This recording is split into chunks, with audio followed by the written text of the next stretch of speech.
Assalamu alaikum. I welcome you all on my channel Medico Perks.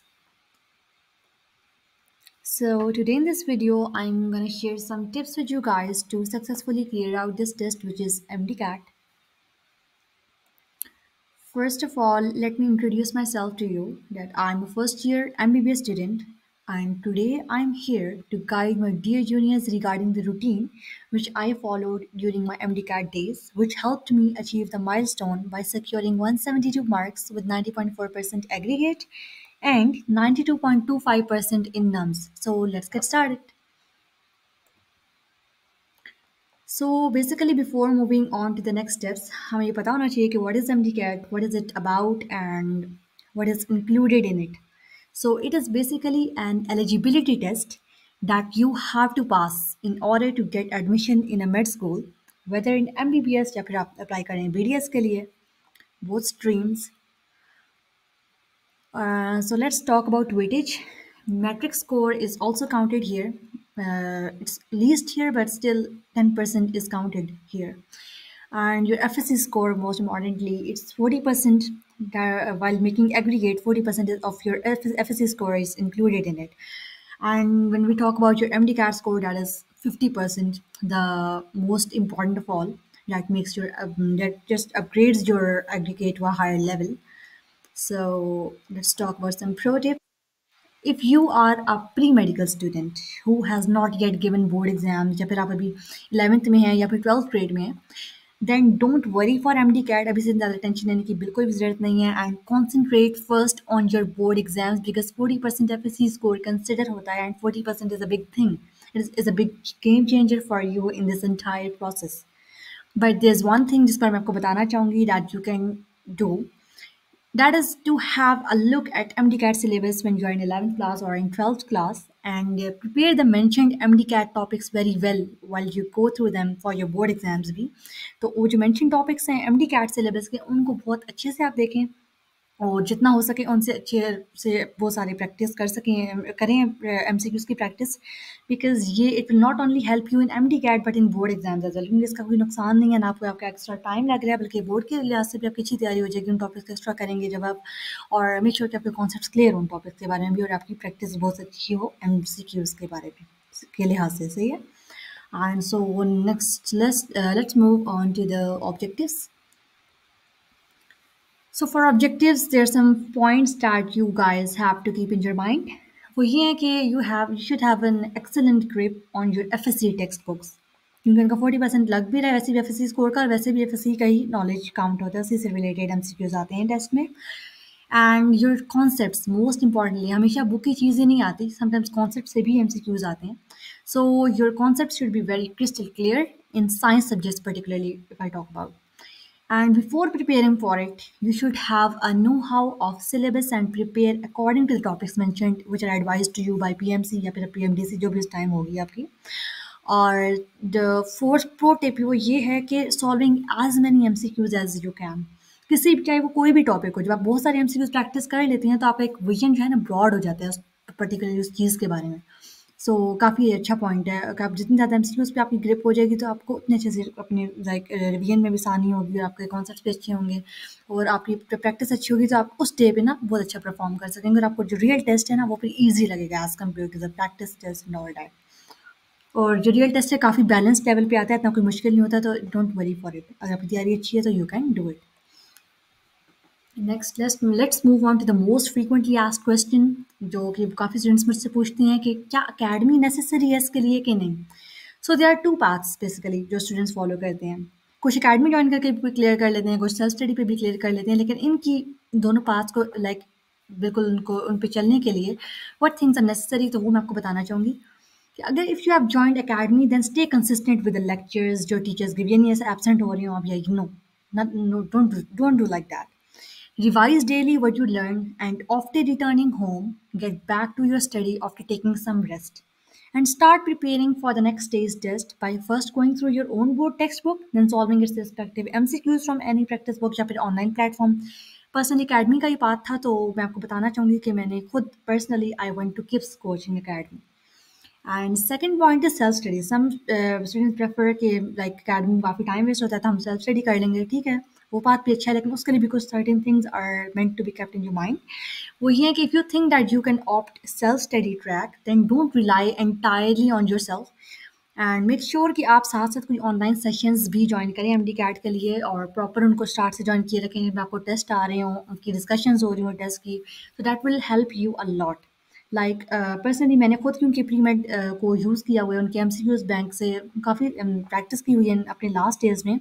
सो मैं आपको prefer करूँगी कि प्री मेड को आप जो उनके ऑनलाइन सेशंस भी होती हैं, मैं खुद भी उनको रन कर रही हूँ, लाइक उनके काम लाइक वर्क कर रही हूँ इस प्लेटफॉर्म पे, एमबीबीएस के लिए भी लाइक वर्क कर रही हूँ। तो मुझे पता है ये अच्छा प्लेटफॉर्म है, इसमें आप लाइक अप टू डेट रह सकते हैं अपने सिलेबस और ये वो, तो इनका अपडेटेड वर्जन है सबका, तो फिर सही है। इसकी एमसीक्यूज बहुत अच्छी हैं, तो बिल्कुल ऐसा ही जब इनकी प्रैक्टिस करेंगे एमसीक्यूज, तो आपको लगेगा लाइक ये रियल टेस्ट है, वो काफ़ी लाइक इट्स लाइक मच से जैसा ही होगा। तो आपकी काफ़ी अच्छी प्रैक्टिस हो जाती है, क्योंकि काफ़ी अकेडमीज़ का भी इसमें कॉम्बिनेशन है और like up to date pattern है। Second, let's talk about some subject wise approach. So हम अभी इसमें जाके डिस्कस करेंगे वो सब्जेक्ट वाइज अप्रोच के बारे में बात करेंगे कि किस तरह हमने इंडिविजुअली हर सब्जेक्ट को मैनेज करना है। So let's move on. So basically, five subjects are included in this test. That is, first one is biology, second chemistry, third physics, fourth English, and fifth logical reasoning. So English और logical reasoning को काफ़ी students बहुत light लेते हैं और properly practice नहीं करते, जिसकी वजह से ये होता है कि ये स्कोर आपका स्कोर पे डाउन हो जाता है जब आपके इनके एमसीक्यूज आप प्रैक्टिस नहीं कर पाती है। Now let's talk about biology, that how to prepare it. So, how to prepare biology? For biology, you should have a grip on your own board textbook. चाहे आप किसी भी बोर्ड से बिलोंग करते हैं, यूएचएसएन, फेडरल, केपीके, कुछ कोई भी, बलूचिस्तान, ये वो, और no matter whether you belong to federal board or not, I will advise you to take federal textbook of 11th and 12th as well. सो आप चाहे किसी बोर्ड की तैयारी करें, फेडरल की टेक्स्ट बुक आप लाजमी साथ पढ़ें बायो के लिए, क्योंकि इस बार लाइक हुआ था कि केपीके के टेस्ट में some MCQs were repeated from federal board text book of bio. So go through it as well and practice as many MCQs as you can. मैं आपको बार बार कह रही हूँ कि कोई भी सब्जेक्ट है, बिकॉज आपकी जितनी अच्छी एमसीक्यूज की ग्रिप होगी उतना अच्छा आपका टेस्ट होगा। सो मेक श्योर कि you follow this point. Now let's talk about physics. इसकी प्रिपरेशन कैसे करनी है? सो इसके लिए मैं यही कहूँगी कि सारा लाइक बायो में बुक की लाइंस भी आ जाती हैं उठ के, सो बहुत अच्छे से बुक करनी होती है, अपनी बिल्कुल रटनी होती है एक तरह के। लेकिन फिजिक्स में your concepts regarding every topic should be very much clear, because most of the questions are concept based. तो ज़रूरी नहीं कि बुक की लाइनें आएंगी ये वो, हाँ कुछ थोड़े बहुत फार्मूलाज वगैरह इस तरह आ सकते हैं, लेकिन ज़्यादातर कॉन्सेप्ट से रिलेटेड न्यूमेरिकल्स आते हैं या फिर कुछ वैल्यूज़ देकर सिर्फ क्वेश्चनिंग होती है ये वो। And you should have a good practice of numericals, उनके वजह से मोस्टली न्यूमेरिकल्स बड़े कन्फ्यूजिंग से आ जाते हैं कभी कभी, मतलब मोस्टली न्यूमेरिकल्स आपने अपने अकेडमी में जाके प्रैक्टिस की होती हैं या एमसीक्यू से प्रैक्टिस कर करके आपकी प्रैक्टिस हो जाती है। सो प्रैक्टिस बहुत अच्छी होनी चाहिए न्यूमेरिकल्स की। और थर्ड पॉइंट इज़, आपने अकेडमी ज्वाइन की होगी या फिर आपने सेल्फ स्टडी भी की है, तो आपने ऑनलाइन कुछ सेशंस दिए होंगे, तो उसमें उन्होंने कोई आपको शॉर्ट ट्रिक्स या फॉर्मूलाज बताए होंगे कुछ न्यूमेरिकल्स को सॉल्व करने के लिए, तो वो आपको बड़े अच्छे से पता होने चाहिए, ठीक है। तो वो शॉर्ट ट्रिक्स ही आपको एग्जाम में काम आती हैं, बिकॉज समटाइम्स जो होता है कि कुछ प्रोसेस बड़े लॉन्ग होते हैं न्यूमेरिकल सॉल्विंग के लिए, तो वो आपका काफ़ी सारा टाइम वेस्ट कर लेते हैं, और वहाँ टेस्ट में आपने टाइम मैनेजमेंट भी रखनी होती है। तो शॉर्ट ट्रिक्स काफ़ी काम आती हैं आपके, तो वो आपको याद होनी चाहिए, आपकी कोई टीचर आपको बताएं या फिर एफएससी में कोई टीचर बताएं। Now let's talk about chemistry. इसके लिए मैं ये कहूँगी आपको रिएक्शंस पता होने चाहिए, लाइक ऑर्गेनिक इनऑर्गेनिक में रीजेंट्स पता होने चाहिए, कौन से यूज़ हो रहे हैं या फिर कौन सी कैटलिस्ट हैं, ये इनके बारे में क्वेश्चनिंग हो जाती है। और फिर मैं ये कहूँगी कि good practice of the numericals आपकी होनी चाहिए, किससे मोल से रिलेटेड जो टॉपिक्स हैं ना उनकी आपकी न्यूमेरिकल्स बड़े अच्छे से प्रिपेयर करने हैं, बिकॉज उधर से काफ़ी सारी चीज़ें आती हैं, तो मतलब कि वो वाली चीज़ें ज़रा बच्चे कन्फ्यूज़ होते हैं, तो उस पर में आपका कॉन्सेप्ट क्लियर होना चाहिए, वो न्यूमेरिकल्स आपको बड़े अच्छे से आने चाहिए और बाकी भी। और you should have a sound knowledge of your own textbook, chemistry के लिए मैं ये कहूँगी। Now let's talk about English. इसकी प्रिपरेशन कैसे करनी है? So don't take it lightly that it is an easy subject, so why to prepare it? No, don't do like this. Your इस ओवर कॉन्फिडेंस की वजह से काफ़ी स्टूडेंट्स लाइक दे उनके मार्क्स जो है रिड्यूस हो जाते हैं, तो ये आपने नहीं करना। जो वोकैब की कई बुकलेट्स पे अक्सर लाइक इंटरनेट पे पीडीएफ्स मिलती हैं या कुछ फेसबुक ग्रुप्स पे या फिर वैसे भी आपने कोई अकेडमी ज्वाइन किया तो वोकैब की वो बुकलेट देंगे इस तरह। तो वो बस आपने मीनिंग्स ना लाइक सॉरी मीनिंग्स भी आपको आते हैं और वर्ड्स भी आपको आते हैं और उनका यूजेज करेक्ट जो है वो भी पता हो। तो वो आपको पता होना चाहिए, तो वो आप फिर कहीं से भी प्रिपेयर कर लें, वो सारे वर्ड्स आप कर लें। जैसे अभी तक जितने पास्ट पेपर्स में रिपीट हुए हैं तो मैंने तो वो कर लिए थे, अभी मुझे किप्स में प्रोवाइड किया था। बाकी प्रीमेट ने भी वोकैब की एक बुकलेट बनाई हुई है। सो वो जब आप आगे व्हाट्सएप ग्रुप में जॉइन करते हैं प्रीमेड की तरफ से तो मैं आपको बता दूँगी, मैं आपको भेज भी दूँगी। एंड बाकी आपने अगर इंग्लिश की प्रॉपर रूल्स वाली कोई बुक लेनी है तो आई विल प्रेफर किप्स की प्रेप बुक। मैंने वो यूज़ की है, उसमें काफ़ी रूल्स बड़ी डिटेल में लिखे हुए थे विद एग्जांपल्स।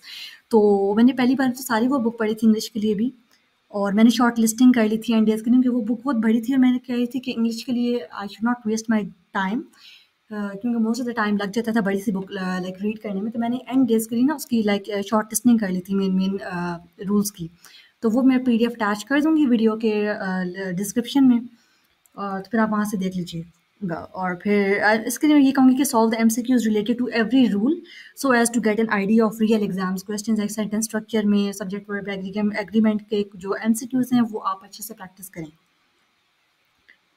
फिर आ जाता है आपका लॉजिकल रीजनिंग। सो लॉजिकल रीजनिंग के लिए 2 पॉइंट्स हैं कि पहले तो जनरल टॉपिक्स से आप गो थ्रू कर लें कि एमडी कैट में जो आपका सिलेबस प्रोवाइड किया गया है एमपीएमसी ने पीएमडीसी ने, उसमें लॉजिकल रीजनिंग के कौन-कौन से टॉपिक्स हैं, तो उनको किसी भी बुक से कर लें। मैंने भी किप्स की लॉजिकल रीजनिंग की बुक की है, उसकी पीडीएफ भी मिलती है इंटरनेट पे, तो वाइज़ गॉड से आप देख सकते हैं, वहाँ से भी आप डाउनलोड कर सकते हैं। तो वो आप देख लें कि थोड़े-से उसकी प्रैक्टिस कर लिया करें साथ जब टाइम निकाल के, क्योंकि उसको बिल्कुल आपने इग्नोर नहीं करना।